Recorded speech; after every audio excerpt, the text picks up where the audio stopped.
Hey guys, it's Levi and Francis. Okay, the Fraction Club requested that Francis be in more videos. Ergo, there he is, and I'm picking stuff off of his face.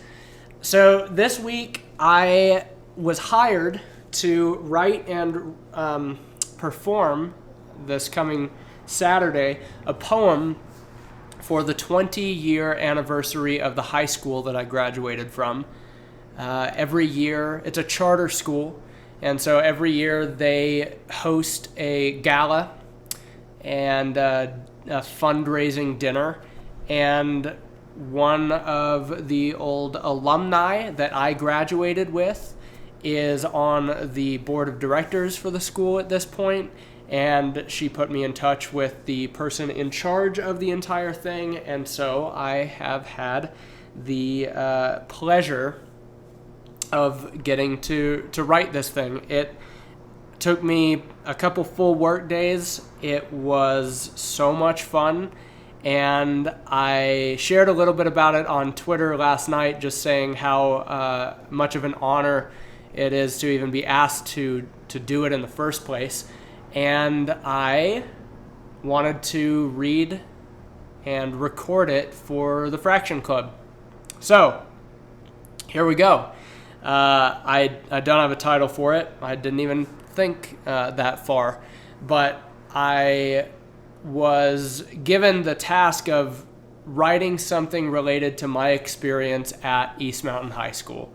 And so, this is that. And no, I don't have it recorded, so. As I write this, it is September 2019. And for the first time in my adult life, I've been home for long enough to feel the seasons change in one place. Yesterday, I watched the watermelon sun set in tones different than the paint she used 4 months ago and thought, I could get used to this. I hated New Mexico after its magic, like a gravitational pull, enchanted my parents with sunlight and big skies. God knows how many years ago they've flown by. And after a decade on the road, and hundreds of thousands of miles and flights and pit stops and welcome to Flying J's and farewells as fickle as time, I know there's still a kid beneath the layers of ego and identity, flipped up like a coat collar and buttoned snug to cover the throat of a man pretending to be beyond the green zip-up hoodie that he wore on his first day of high school. New kid on the bus. I wore Michelangelo's white Jesus Christ pin proud and told the cool kids not to cuss, and Miss Fry felt inclined to let me know how much she disliked Mel Gibson. Said I can't stomach the violence glorified in crucifixion, and I didn't know back then that I wasn't old enough to know what she meant.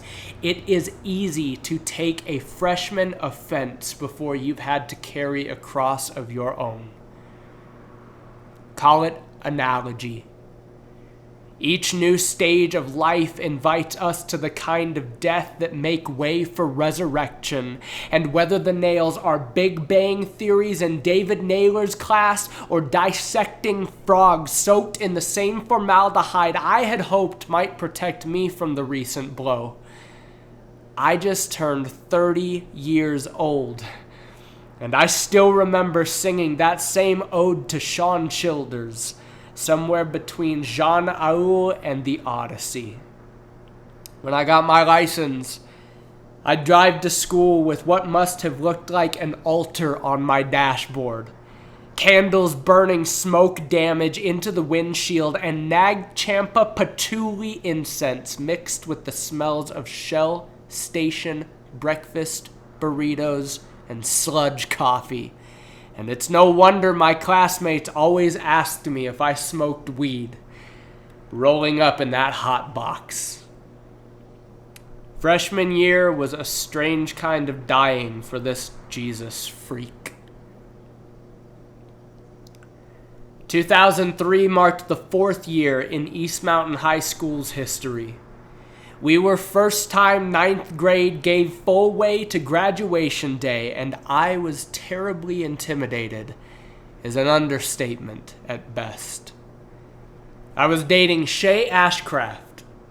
Adolescent bliss, post-first kiss in a cubbyhole at the Tejeris Library, in the children's section. It was pure romance until she fell for, get this, another Levi from Moriarty. And as a not sports kid, it was then that I finally understood our rivalry. He and Hunter used to throw rocks at my head. And I've wondered here and again if that's the way Jameson felt, pelted by my incessant rambling on about whatever planet I happened to be living on in first period at the start of the day.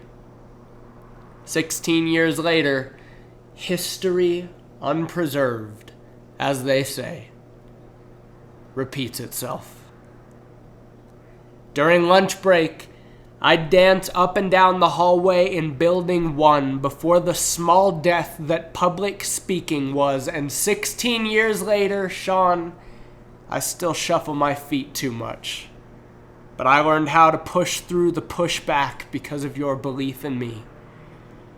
The same goes for David, Nicole, Amanda, Phil, Michael, Lane, Vince, which reminds me, I've not invested nearly as wisely as Langan likely would have deemed, and Brandon and Jay, and the full faculty whose first names are really weird to say, and last but certainly not least, Elizabeth Cuny.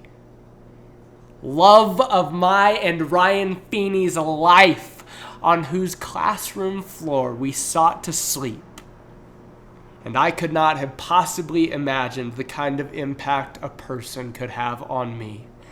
From senior projects to there was poetry, to research writing, to daring to give me the means to believe that my passions could be something more than pipe dreams void of possibility. And it recently occurred to me that surely to teach is an act of faith in and of itself.